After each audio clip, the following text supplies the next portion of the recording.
Bring in industry stakeholder. Now, Lucky Ntimane from the National Liquor Traders Association. Lucky, thank you so much for joining us. I mean, quite heartbreaking what Ronald has been telling us. Let's go back, though, to that night. I would imagine that within the industry there was a lot of discussion about how did this happen, how can we make sure it never happens again. What is your understanding of what caused the deaths of those children? Thank you so much for the opportunity. Once again, our condolences still go to the 21 families who have lost their loved ones, young teens, in death that was wholly preventable. And we are on record as saying that those kids were killed. Someone did something that ensured that those kids lost their lives that evening. We have seen 3 reports that do not correlate to each other, and that is not comforting for the families who are still reeling from losing the young souls. And, you know, we will use this opportunity to call on government or those that are responsible to level up, not just with the families, but with South Africa, as to what is the real cause of those deaths. What do you think? I would not want to commit to a cause of death because I haven't been privy to any of those reports.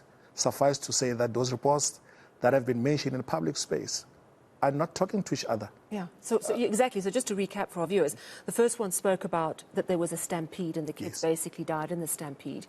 The second one is that the alcohol was spiked, or it was homemade alcohol made with methanol. In other words, it was alcohol that was ultimately poisonous, but it was a cheap homemade alcohol. And then the third is that they suffocated. Now, I suppose in a way, the first and the third could correlate. If there was a crush and a stampede, perhaps the kids could have suffocated. But 21 children, as you say, they don't speak to each other. Why do you think the authorities have not got to the bottom of this? It is difficult to speculate, but I think it is total disrespect by government how they are treating those families. Because at the very least, they could at least share the reports with the families. But as we've seen, the families have not been shown any reports whatsoever of their loved ones. This has just been a conversation that was had with them without any reference whatsoever to any medical reports that will point to the cause of death. But coming back to an important question as to what has been done.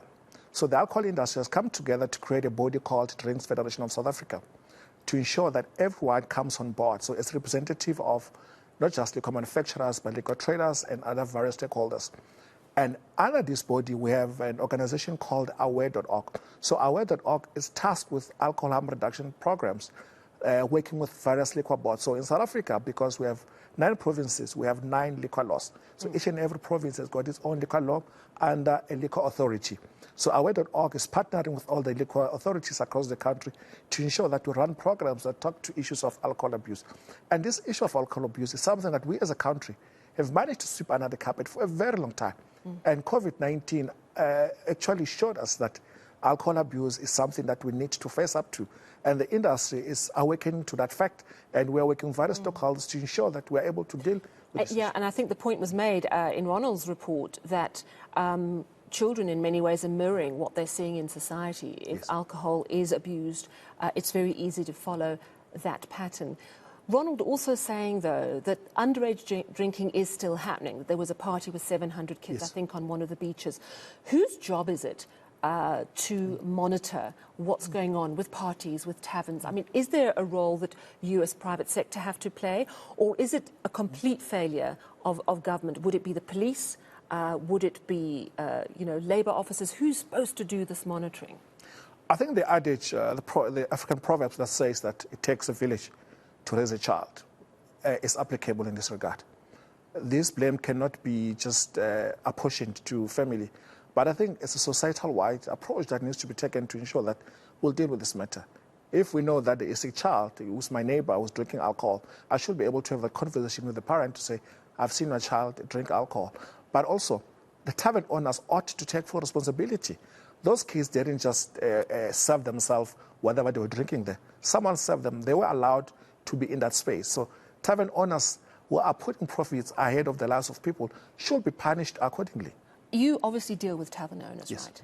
So are you able to assess when someone is absolutely not going to listen to the law. And what do you do about it? Because that's the thing, you must get a sense of someone who's just in it to make as much money as possible, doesn't really care if a kid's 15 or 14. How do you handle that? Have you had those situations on your hands? It's a tough one because, those rotten apples have no inclination to be good potatoes. They will do whatever it takes to ensure that they make as much money as possible by not following the law. Hence, we have called, on law enforcement, but also as well as the liquor board, that there must be stringent requirements for one to be granted a liquor license. But also, there must be a non-negotiables in terms of regulations that are not being adhered to, that people should lose their licenses. I mean, if you are serving alcohol to a minor, it means you have total disregard of society or even your own community, because taverns operate in communities, and we service our customers at the pleasure of the communities, because they allow us to trade within communities. So if someone is going to trade and not actually listen or respect the community that they operate in, then those people do not deserve to have a liquor license. How much has changed in that regard in the last year? Because an event like Enyobeni should have been a moment of massive change. And we did see a lot of clubs clamp down on underage drinking in the months after that. But now, how much has actually changed? I don't think much has changed. There is a study that was done by Aware.org that found that children as young as 13 to 14 start experimenting with alcohol. And we saw a story also yesterday in East London where over 700 teenagers went out partying at the beach and they were drinking alcohol. We have seen advertisements of pens down parties in the Eastern Cape. And it's unfortunate that we're referring to Eastern Cape, but Eastern Cape is not the only province that is experiencing this issue of teenagers, drinking alcohol or minors drinking alcohol. So it's a big problem that we need to tackle. We cannot sit here as an alcohol industry and say that all is well. No, all is not well. Something needs to be done. Who do you blame? I think we need to focus on a solution, and solution will require all of us, civil society, government. So who's not coming to the table? I think we're all coming to the table. We're just sitting far away from each other. We need to come closer. We need to find solutions that work for all of us, that are sustainable, that are not driven by profits, but by wanting to see real change in South Africa. How do you make people want to be that way? How do you force people to change?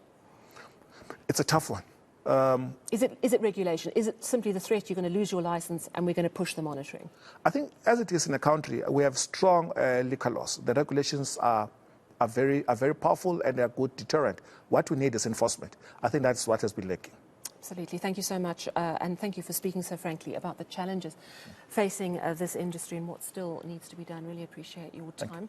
Lucky Ntimane from the National Liquor Traders Association, speaking just 1 year on from the Enyobeni Tavern. Not much has changed, sadly.